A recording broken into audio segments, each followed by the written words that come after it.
Bueno, vamos a hablar este día sobre un tema que estoy seguro que a muchos les va a interesar. Es un tema apasionante y es un tema de mucha expectativa.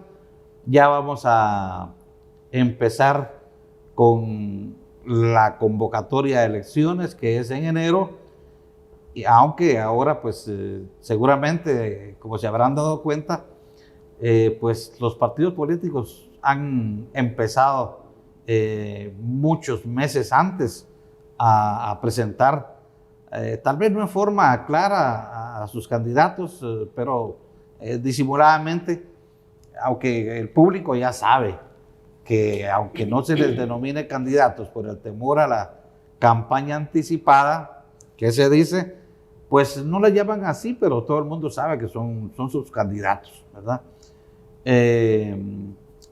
Y bueno, las elecciones siempre son un suceso importante en Guatemala, aunque yo diría en lo personal no trascendental, porque cambiamos gobierno cada 4 años, pero nada cambia, todo sigue igual. Los gobiernos se suceden, pero no vemos grandes obras de infraestructura en Guatemala, ni vemos grandes cambios en los sistemas de salud, educación, los indicadores económicos y sociales, más bien en lugar de ir adelante van para atrás. Y somos un país pues donde las elecciones no significan mucho, sobre todo también porque hay algunos aspectos del proceso electoral que son viciosos, como por ejemplo el reeleccionismo, ¿verdad? Tenemos diputados que tienen 20, 30 años de estar en el Congreso de la República y alcaldes también que se reeligen cada 4 años y todo el mundo se cambia de camiseta, se cambia de gorra, así que la gente a veces no sabe por quién votar, o vota pero no elige realmente, porque sobre todo cuando son listados de diputados, pues en las listas no se sabe quién es quién.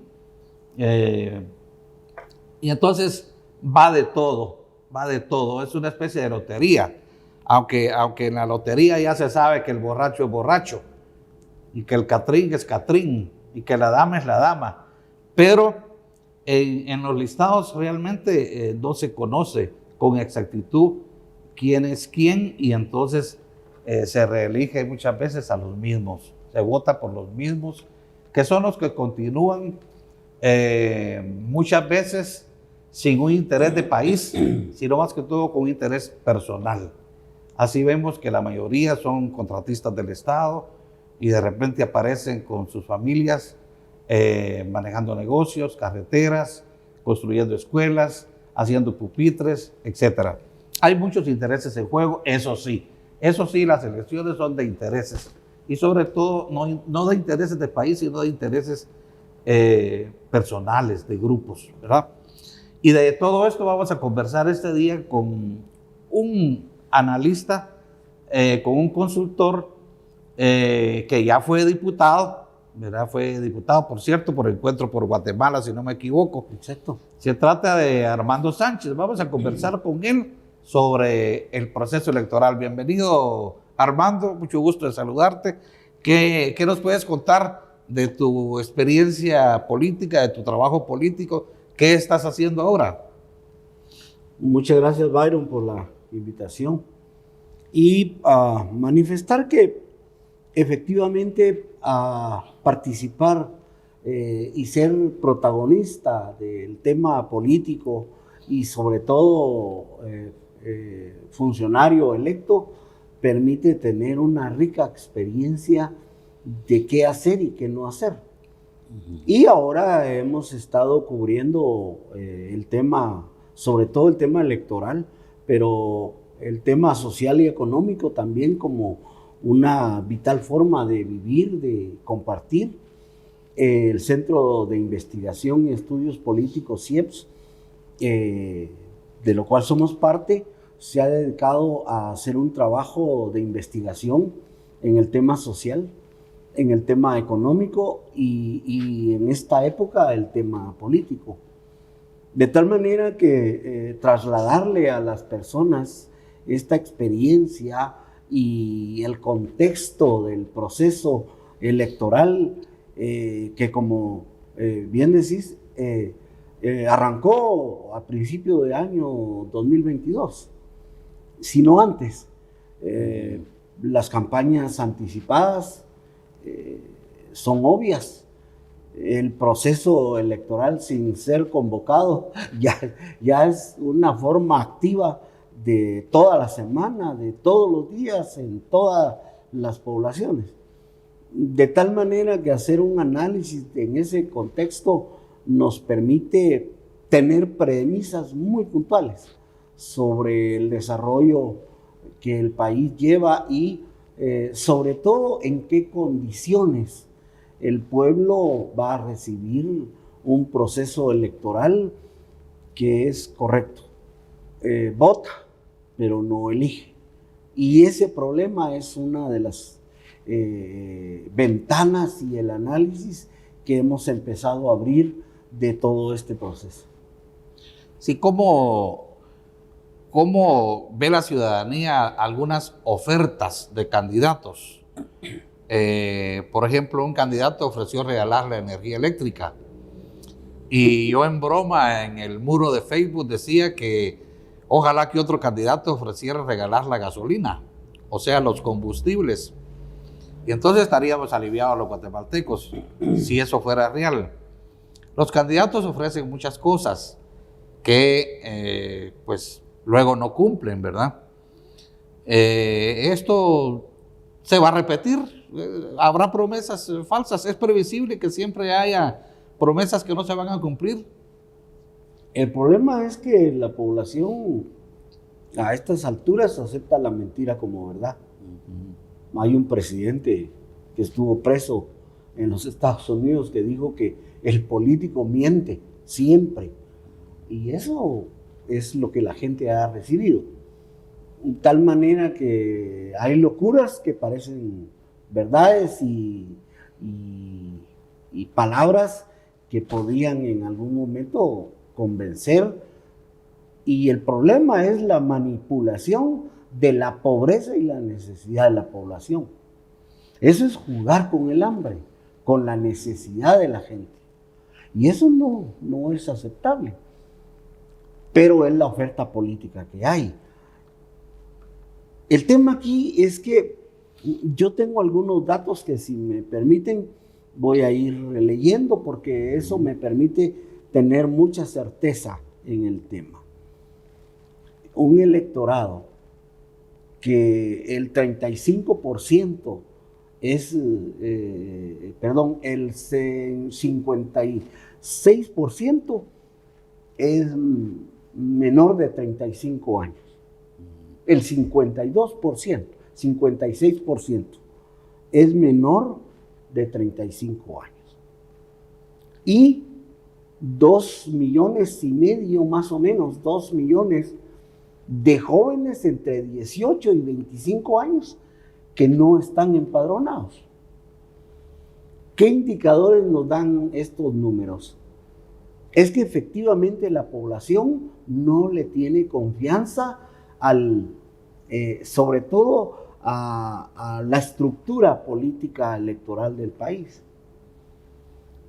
Entonces, cuando parten de que están viendo a un candidato que te dice mentiras, que algunas parecen verdades, porque decir que se va la energía eléctrica gratis, por supuesto que es acariciable la idea, porque dice no voy a pagar luz. Y el joven hoy, que en un alto porcentaje no quiere compromisos familiares, lo ve como bueno. En ese ambiente, el electorado no le da el valor que realmente tiene, pero sí lo ve como una oferta posible. Y ante la gran cantidad de personas que no van a votar, porque al final sumamos más o menos un 74% de juventud. De ese 74%, que el 35 años es un 56% menos de 35 años,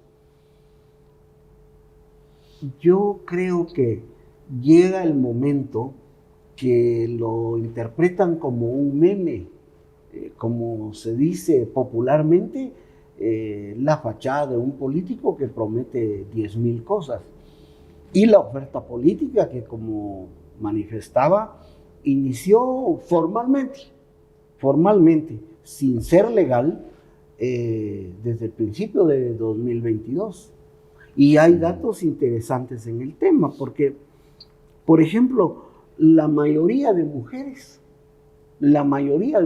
ha venido más interesada en el tema político. De cada 10 mujeres, hace unos 20 años, votaban 4, 3. Hoy votan 7 mujeres. Y se han involucrado más en el tema político. Y eso es importante. La mujer como género es menos la posibilidad de mentirle. Y eso le ha permitido al andamiaje político, los partidos, de alguna manera fortalecer su crecimiento generando ofertas que normalmente la mujer no tiene, como tradicionalmente se conoce. Y efectivamente en el contexto político hemos ido viendo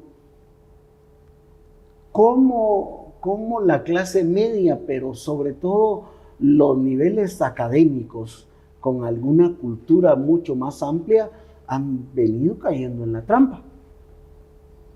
Tenemos un ejemplo en un municipio de Guatemala, que es Mixco, en donde es increíble, pero los niveles académicos más altos y los niveles culturales más ricos dentro de la clase media votan por un alcalde elegido 2 veces.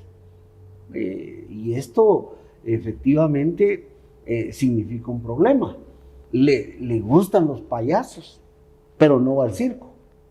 Sí, eso es lo contradictorio cuando se analiza el voto de la población, porque supone que la gente todavía cree en mentiras.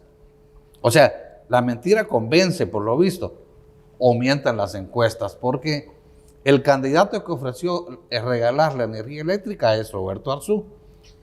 Y en las últimas encuestas, bueno, 2 que yo conozco, Roberto Arzú, que no tiene grandes méritos, sin embargo aparece ya en tercer lugar de las encuestas. O sea que su popularidad creció por una mentira. Y además, si vamos a la experiencia, el actual presidente Yamatei ofreció suprimir el Parlamento Centroamericano. No lo ha cumplido, ni lo va a cumplir. También ofreció desaparecer la Secretaría de Asuntos Administrativos y de Seguridad de la Presidencia, las AAS. Y hay discursos de la campaña donde él fue muy enfático en ofrecer estas 2 cosas. No lo cumplió. Pero hoy vemos que los candidatos ofrecen mentiras como esta, que citaba de la energía eléctrica de Roberto Arzú, y que la gente le cree, o las encuestas mienten. Es cierto. En primer momento, las personas creen porque tienen esperanza. Es decir, vivimos un país producto de la conquista, y una conquista religiosa, ancestralmente condicionada a decidir por cuestiones y principios etéreos. O sea que la gente también cree, se deja persuadir de candidatos como el otro ejemplo que ponías, que supongo que estás hablando de Neto Brand, sí, supongo, sí, ¿verdad? Sí. Que ha aparecido ahí con algunos disfraces de personajes de la televisión, pero a la gente le gusta eso. O sea, como decir vos, las payasadas. Sí, le gusta el circo, pero también la gente cuando hace el análisis de todas las mentiras que dicen, por ejemplo, el presidente Yamatei, menos del 19% lo califican de bueno a ¿De nivel qué? nacional. Menos del 19% lo califican como una buena administración. Ajá. Bueno, tiene el 76% de rechazo, según una encuesta. Sí, según una encuesta. Hay variedad de condiciones. Pero en la nuestra es el 60% lo califica de malo. Sí. Y cuando estamos hablando de malo es catástrofe. Y eso es peligroso, porque entonces es donde cae la mentira. De nuevo, la gente se va por lo que le prometen, por lo que le ofrecen. Entonces lo da como válido y vuelve a caer en la trampa. No hemos aprendido, después de los años de democracia, que a eso le llamamos ir a votar, porque democracia real no existe. Ahora mismo hay una crisis en el periodismo, ahora mismo hay una crisis social que se siente, que se vive, que hay sectores religiosos que han salido a hacer una propuesta y efectivamente la clase política no lo ha hecho, por eso mismo, por el rechazo que tienen, y entonces ya le adivinaron a la gente que el sistema les permite y en la coyuntura la variable política se abre y en la variable política hay que mentir para ganar, porque es un principio casi en el tema político. Y nosotros le hemos preguntado a la gente, realmente, ¿qué lo hace feliz? Y la persona tiene bien claro qué lo hace feliz. La familia, la religión, el trabajo. Y esto nos permite concluir en que en ninguna de las respuestas concretas la gente dice: a mí me hace feliz que haya un sistema democrático que me permita tener una sociedad estable, una economía que me permita una sobrevivencia y que me permita tener y garantizar los derechos mínimos que debo tener como persona. No le da valor. Sí, bueno, hay a propósito de lo que decís, hay una encuesta que se hace casi cada año a nivel latinoamericano. Y Guatemala, el dato que se da de Guatemala es de que la gente cada día cree menos en la democracia. Pero yo hago la salvedad de que, por supuesto, que quién va a creer en esta democracia. Entonces, es lógico, es muy obvio que un alto porcentaje de la población guatemalteca no cree en el sistema democrático, porque lo que no cree es en esto que nosotros tenemos y que decimos que es democracia. Pero bueno, vamos a seguir conversando en el siguiente segmento. Estamos aquí con Armando Sánchez hablando claramente de proceso electoral y de política. Volvemos en un momento.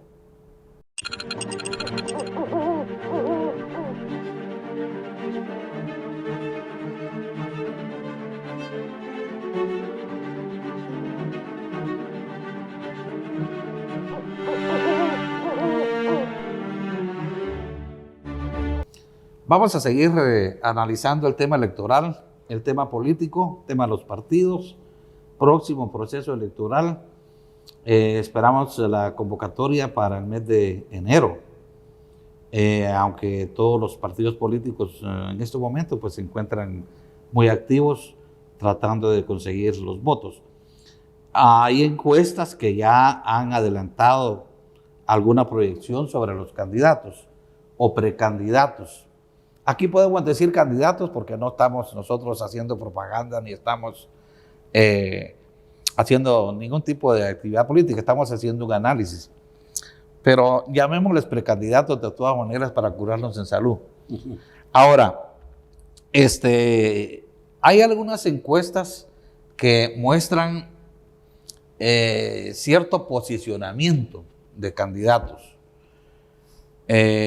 No sé cuál es tu percepción, pero me parece que hay algunas coincidencias entre que quienes van, digamos, en los primeros, hablemos de los primeros 5 lugares, a ver si, no lo digo en orden, sino que eso lo vas a precisar vos, supuesto. pero está Suri Ríos, está Sandra Torres, está, me parece, Edmond Mulet, y ahora últimamente que ponen también a Roberto Arzú, por eso sus ofrecimientos de regalar energía eléctrica y otras cosas. En quinto lugar, me parece que por ahí podría estar Telma Cabrera. Entonces, más o menos, ¿cómo van las encuestas? ¿En qué podemos confiar? Pues yo creo que la población tiene muy claro, de cada 10 guatemaltecos, guatemaltecas, hay 7 que no creen en el proceso electoral como una vía de hacer democracia. Y esas 3 personas, para completar un número mágico, tienen diferentes tendencias, pero es posición-interés. Y cuando hablamos de posición-interés, estamos siendo claros en que de alguna forma se sienten beneficiados directa o indirectamente de los beneficios que la política ha venido brindando. Y esto incide en algunos segmentos de la población. Sobre todo cuando en Guatemala tenemos niveles culturales realmente muy bajos. Y eso no nos permite ser asertivos en la toma de decisiones. De tal manera que para hacer en relación al círculo vicioso del tema electoral de voto, la mayoría de gente toma decisión en el momento que va a votar. No tiene convicción ni posición política, sino actúa de acuerdo a la coyuntura. Y entonces algunos candidatos, y yo tengo por acá algunos datos que los vamos a compartir, tienen el beneficio de tener algún nivel de aceptación. He dicho entonces que hay 7 personas de cada 10 que no creen y no tienen preferencia política y son decisivos. Pero dentro de esas 3 personas que toman una decisión, han ido eligiendo. Yo también no lo voy a decir con números para no ser puntual y hacerle propaganda a uno de los que vamos a mencionar. Es Suri Ríos, Edmond Mulet, Sandra Torres, Telma Cabrera, Roberto Arzú, Mariano Portillo, que es familiar de Alfonso Portillo. Hicieron un gobierno juntos. Hasta Neto Brand tienen preferencias en asuntos presidenciales. Entonces no hay una tendencia muy clara porque se dividen, para ser muy claro, 3 personas entre todo el grupo. Y estamos hablando de los principales, de los que llevan un nivel más representativo. ¿Qué implica esto? Que dentro de las minorías, algunos tienen mayor número de simpatizantes o mejor condición para entrar a un proceso electoral en su recta final. Y aquí hay que hacer la observación. No es lo mismo hablar de una campaña preelectoral que la campaña electoral. Ahí hay mucha diferencia y la gente debe valorarlo.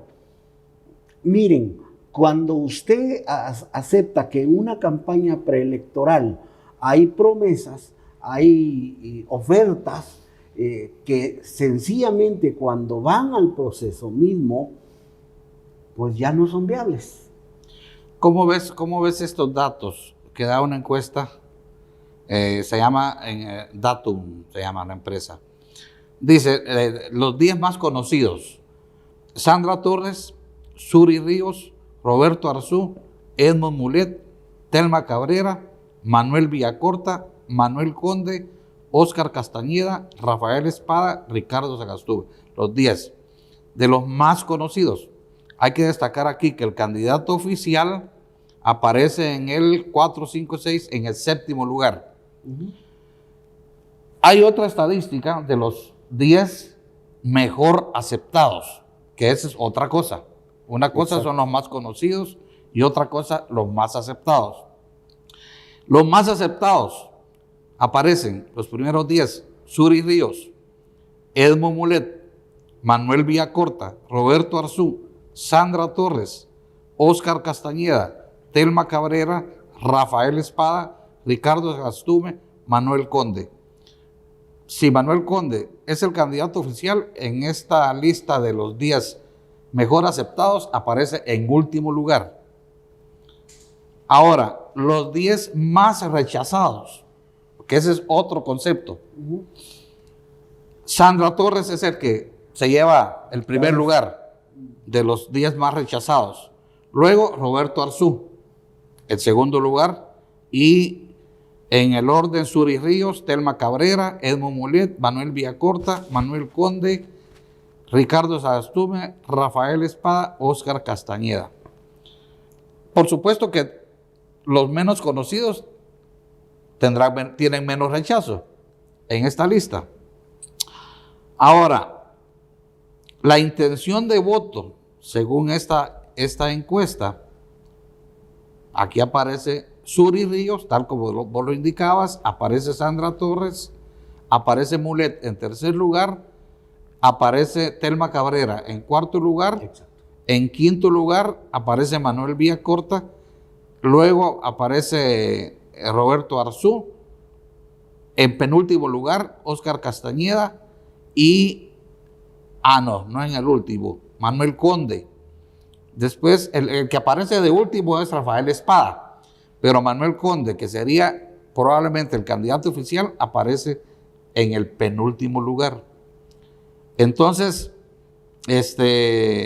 esto pues nos da una idea de los niveles, digamos, de aceptación que en estos momentos podrían tener los candidatos o precandidatos, pero eso puede variar. Y los números coinciden. Sí. Nosotros igual, la CIEPS tiene en primer lugar a Suri Ríos, en segundo lugar a Edmo Mulet, en tercer lugar a Sandra Torres, en cuarto lugar a Telma Cabrera. Y ese es digamos, un círculo y una tendencia bien marcada. Son los 4 a nivel nacional que están en los primeros 4, uno más arriba, otro más abajo, dependiendo de la región y el departamento. Pero son los 4 nombres que son tendencia. Y eso debe tenerlo claro la gente. La tendencia la viene marcando la campaña preelectoral. Y en la campaña electoral se van sumando nombres. Y efectivamente tenemos los mismos nombres con esta otra empresa. Porque nos aparece sin mencionar el nombre para no herir susceptibilidades y que nos vayan a reclamar que nosotros tenemos una tendencia, ¿verdad? Nos aparece igual a Rafael Espada, Roberto Arzú, Manuel Villacorta, Neto Brand. A nosotros nos parece Mariano Portillo porque hemos sido muy puntuales en el tema del oriente y el altiplano. A Milka Rivera, Isaac Farchi, que no lo menciona, pero Isaac Farchi en las elecciones recién del 2019 fue el 5º lugar. Sí, claro. Y tiene un partido y tiene presencia y están trabajando. Entonces, digamos, la tendencia sobre las 4 primeras opciones políticas es coincidente en todos los segmentos. Y esto efectivamente va a marcar una recta. Pero ¿qué sacamos de lección de esto? Te lo mencionaba y a la teleaudiencia se los recuerdo. El tema es que, en efecto, los partidos políticos no han entendido que las alianzas no son entre políticos. Es un error grave de la democracia en Guatemala. Los partidos, pero no los partidos, las personas que dirigen los partidos políticos tienen un grave error. Y piensan que hacer alianzas entre ellos mismos, con su misma gente, con sus candidatos, son la alianza perfecta y que les va a dar de alguna forma el triunfo o el éxito en el proceso electoral. Y tenemos alianzas ahora bien definidas. Uno, de partidos de derecha, voy a mencionar uno, muy puntual. Unionistas y Valor. ¿Y por qué lo hacen? Supongo que porque en el área metropolitana el Partido Valor no tiene una alta aceptación. El área metropolitana que pone y quita presidentes, porque es alrededor del 40% del electorado que vota. Apuestan a eso, sí. Apuestan a eso. Y el otro apuesta a la sobrevivencia, porque a nivel nacional no representa nada. Ese partido unionista ha sobrevivido con un diputado. Sí, acá sí no. Y con el no alcalde de la capital, de la metrópoli, digamos, más representativa. Que tiene colapsada la ciudad de Guatemala, por supuesto cierto. Que es un fracaso a lo largo de todos los años que ellos han gobernado. Bueno, y entonces también la izquierda. La izquierda le apuesta a alianzas entre ellos, para ellos y por ellos. Entonces no han entendido que la alianza debe ser con la sociedad misma, con los sectores económicos democráticos, con los sectores comunitarios, con los sectores representativos de la sociedad guatemalteca que tiende a sobrevivir a través de la microempresa, de las cooperativas, de las empresas familiares, sí, de pequeños y medianos empresarios que han tenido y tienen intención de fortalecer el proceso democrático, sobre todo en el país. Y que no significa, sí, solo ir al momento del voto. Entonces, hacer esas alianzas entre dos partidos, pseudopartidos, digamos, porque al final representan números reducidos, pero no entender que esa alianza para elegir a los mismos de siempre, candidatos para los míos que yo conozco, no representan nada.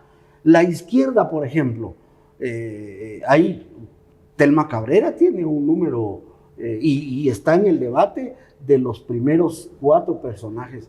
Pero la otra izquierda, digamos, en el término puntual, WINAC y URNG hacen una alianza entre ellos mismos y con grupos que no son representativos de una sociedad, porque son representativos de personas, y no han entendido que la alianza debe ser con sectores representativos, que implica hacer alianza con el sector económico, con el sector cooperativo, con el sector social representativo. Sí.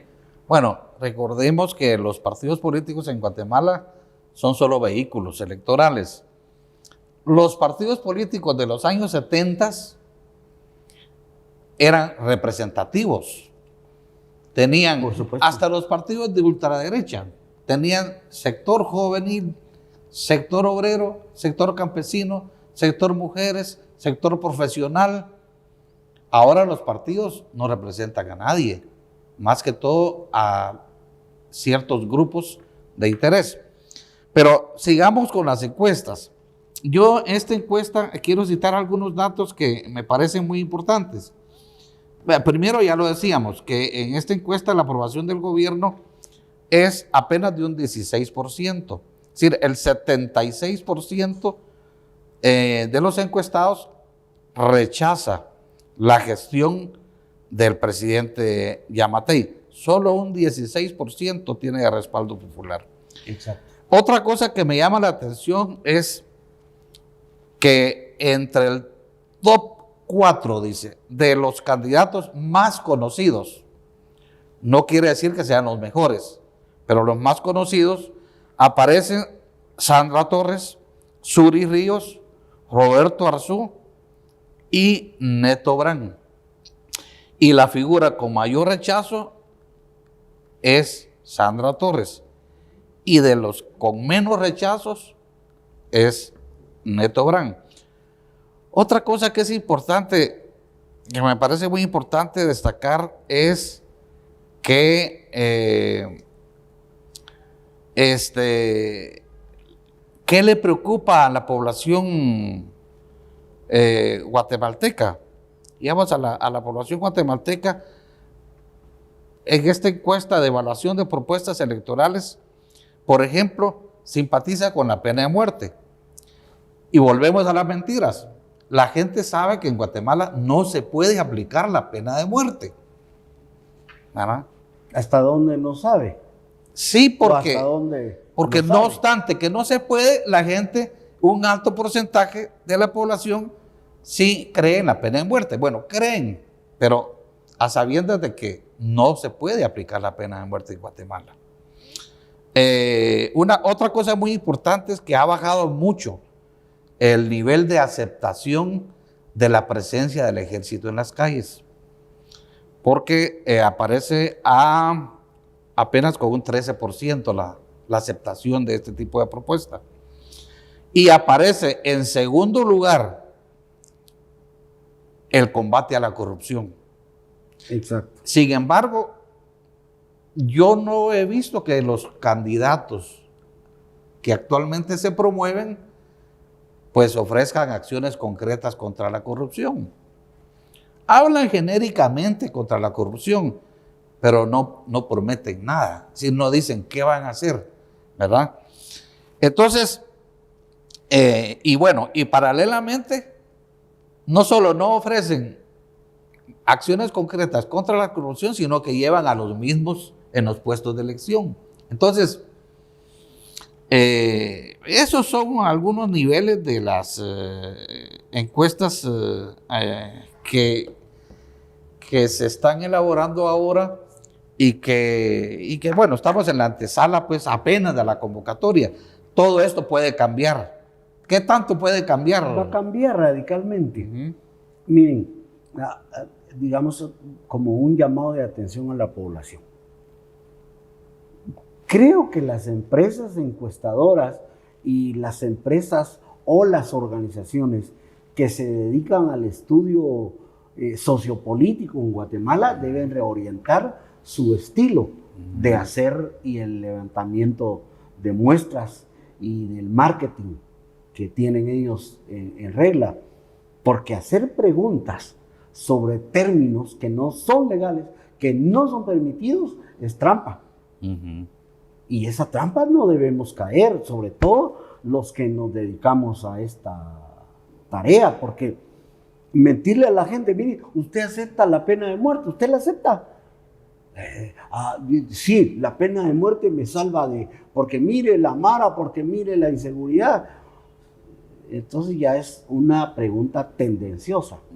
Si sabemos, quienes nos dedicamos a esto, que hay reglas, porque estamos en un Estado de Derecho, no en un Estado de hecho. Sí, porque basados en esta encuesta podría venir un candidato y ofrecer la pena de muerte. Por supuesto. Entonces, quienes se dedican a esa consultoría mienten, como mienten en los datos. Nosotros tenemos claro esto y no hay que caer en esa. Vamos a un corte y regresamos en un momento, Armando. Estamos conversando con Armando Sánchez, analizando el proceso electoral. Volvemos en un momento.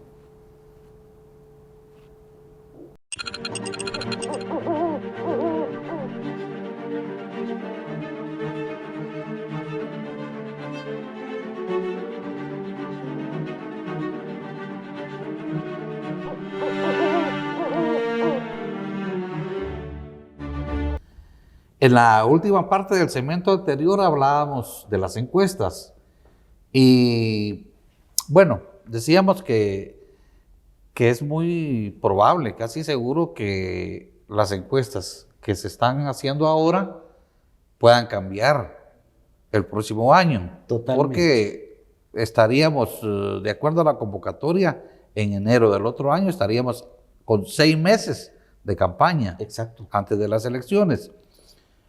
Las encuestas tienen cierto nivel de credibilidad, aunque no siempre, son confiables al 100%.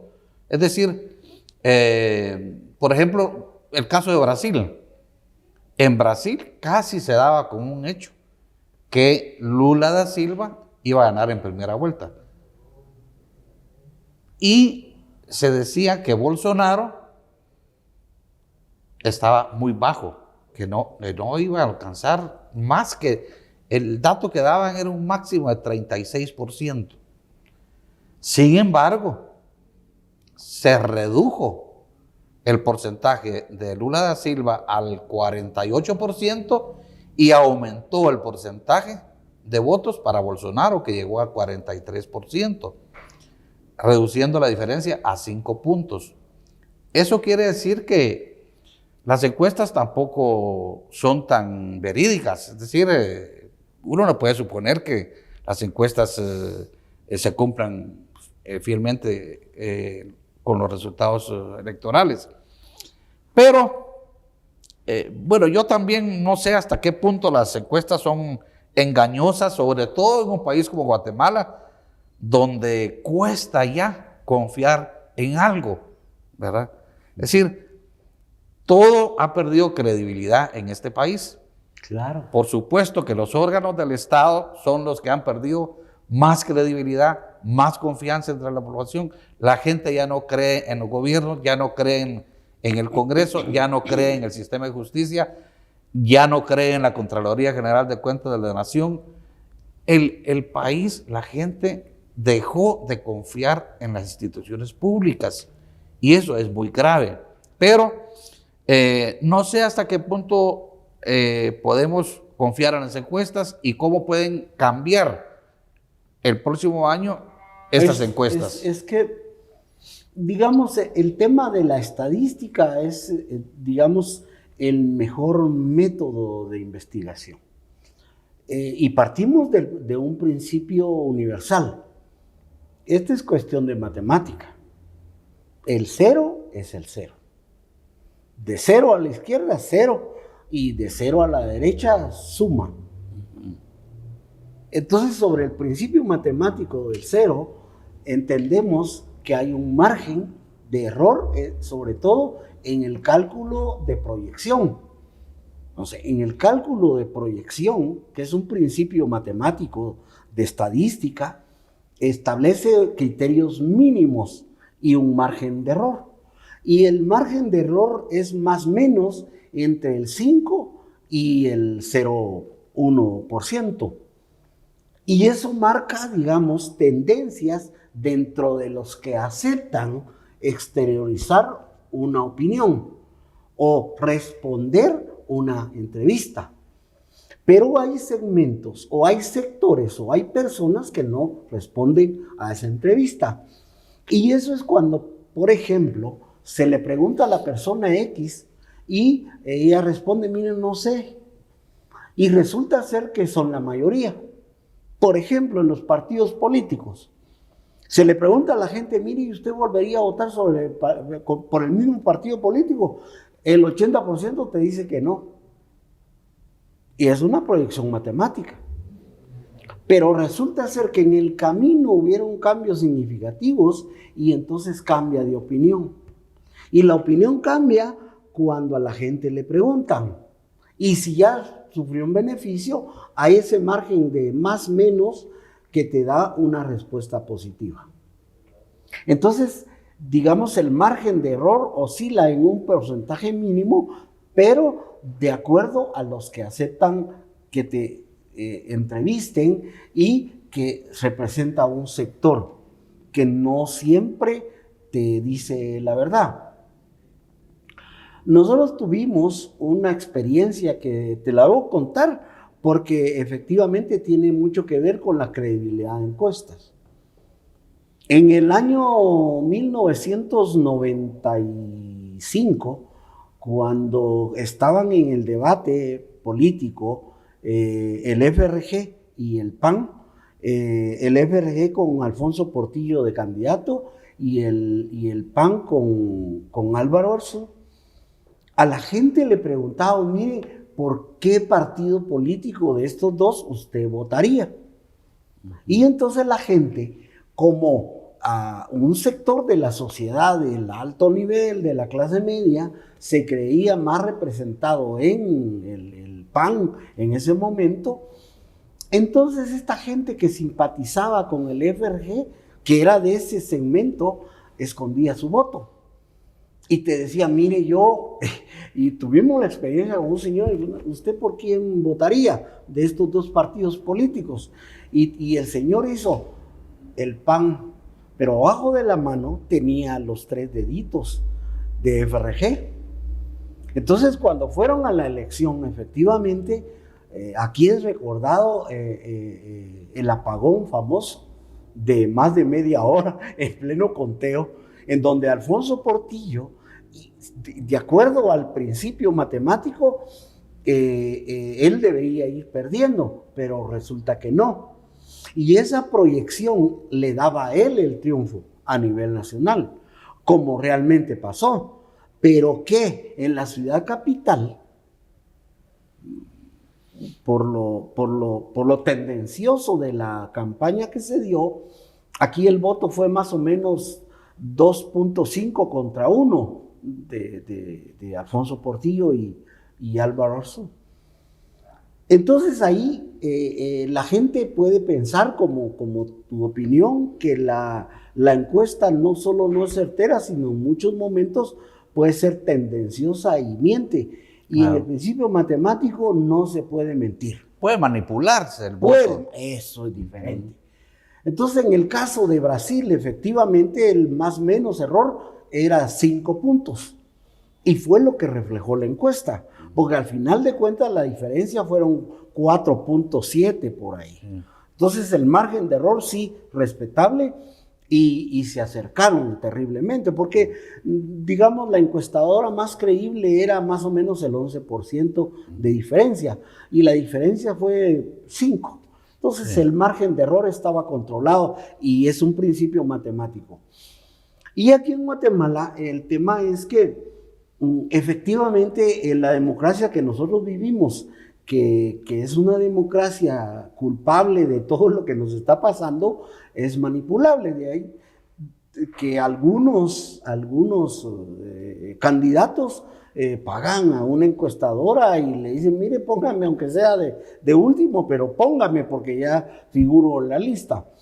Y de ahí salen los 10 nombres de los más famosos, ¿verdad? Y los 10 famosos aparecen tendencias que, por ejemplo, la nuestra, que no porque la hagamos nosotros es más creíble, pero aparecen efectivamente los 10 personajes, excepto algunos que no van a aparecer, porque no tienen la capacidad de poder figurar en ningún momento. Y eso nos permite, digamos, reafirmarlo con 2 cosas. La gente perdió totalmente credibilidad en la institucionalidad del Estado. Tal manera que se ha perdido credibilidad en la institucionalidad, en la formalidad del sistema social nuestro. Y eso es peligroso, porque entonces caemos en lo que dijimos al principio, en la mentira, porque la mentira convence. Y si yo le digo, mire, voy a acabar con los mareros y los voy a meter a la cárcel, un poco imitando al presidente de El Salvador, y voy a aplicar la pena de muerte, legalmente no es aplicable, porque aquí tenemos un pacto firmado, que es el Pacto de San José. Sí, y que refrenda la Constitución. Y que la Constitución lo refrenda. Es imposible. Pero preguntarle a la gente ya es mala intención. Y decirle a la gente, voy a hacer la pena de muerte, eso es mala fe. Vos mencionaste un tema que también nos llama mucho la atención y nos lleva a algo que también se dice mucho actualmente, el apagón. Bueno, el apagón no fue de media hora, yo recuerdo que ese apagón fue como de 8 horas. No, fue muy largo. Bueno, yo me recuerdo que era sí, no, fue casi toda la noche el apagón. Y por cierto, no estaba lloviendo, había un veranillo en ese momento y dijeron que una rama había provocado el apagón nacional. Pero hubo analistas que dijeron que realmente se había hecho un fraude. Por ejemplo, yo me recuerdo ya fallecido Héctor Rosada, y lo cito yo en un libro. Héctor Rosada decía que en esos momentos era necesario un fraude, porque estábamos próximos a firmar los acuerdos de paz, y que si ganaba el FRG, no se iba a firmar la paz, porque la URNG no iba a firmar la paz con el FRG. Entonces, así se justificaba ese famoso apagón y por lo tanto el fraude electoral. Ahora, desde entonces queda siempre un poco duda acerca de si tenemos o no elecciones transparentes. En las últimas elecciones, por ejemplo, pues hubo muchos rumores de fraude, incluso mandaron a la cárcel al director de informática, a otro funcionario, a varios funcionarios de la parte del departamento informático que manejó el proceso electoral. Pero hay otro tipo de fraude, que es sacar candidatos. Yo me recuerdo que en las elecciones pasadas, en febrero, Yamatei estaba en 5º lugar, ¿verdad? Sin embargo, al descalificar a algunos candidatos, Yamatei subió a la 3ª posición.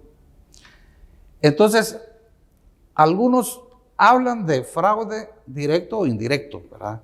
Indirecto en la medida en que se descalifique a candidatos.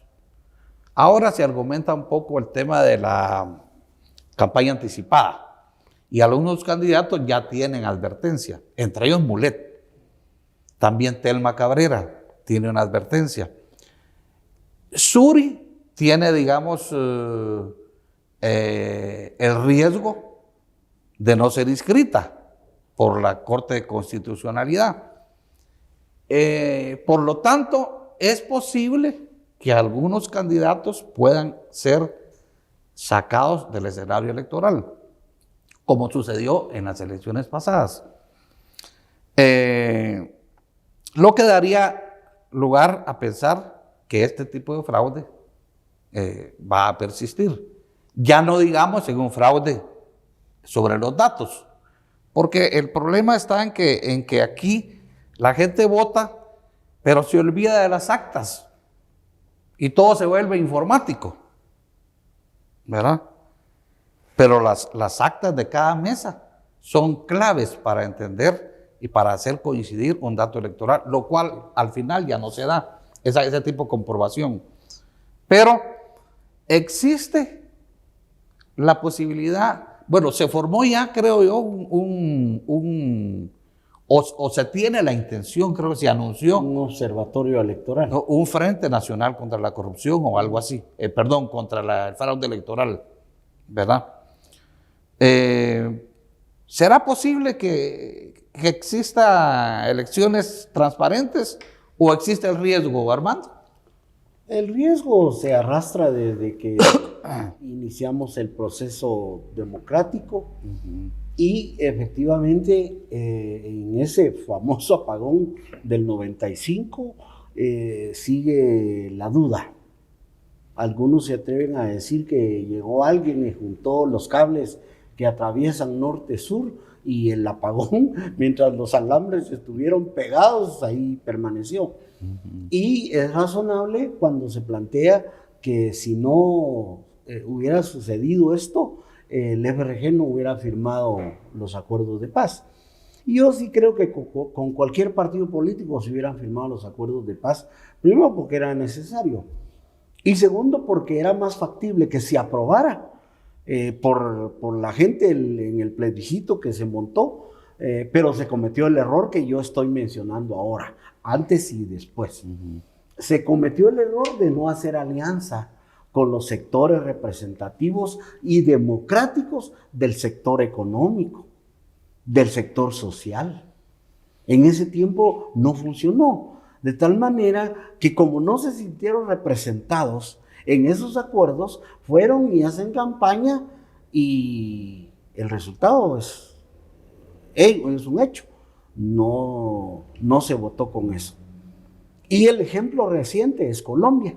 Colombia firma acuerdos de paz con FARC y con otras organizaciones guerrilleras y resulta ser que también no los aprueba la gente. ¿Por qué? Porque en ese momento, digamos, la izquierda revolucionaria hace una alianza con ellos mismos, con el sector político, pero no con el sector social y el sector económicamente representativo, que en Latinoamérica hay grandes clanes que tienen la mayoría de fortunas, pero esa gran mayoría compite con esta gran cantidad de sector económico que está en la tabla media y que le permite ser representativo, pero que no es tomado en cuenta. Entonces falla. Y el otro, el más reciente, es Chile, en su plebiscito para una nueva constitución. ¿Por qué lo pierden? Porque efectivamente volvieron a hacer alianza entre ellos mismos. Es como que yo planteé en mi familia, bueno, mire muchacha, voy a salir a tratar de convencer al vecino, pero ustedes me apoyan. Sí. ¿Te vas conmigo, amigo? Sí. Entonces voy con el otro y no hacemos acuerdo. ¿Por qué? Porque hice alianzas solo con mi núcleo. ¿Y quiénes son los que facilitan los fraudes en Latinoamérica? En Bolivia, por ejemplo, lo acusaron de fraude porque una elección transparente que reeligió a Evo Morales. Los organismos internacionales, lacayos de un sistema imperialista, van y dicen que no es creíble.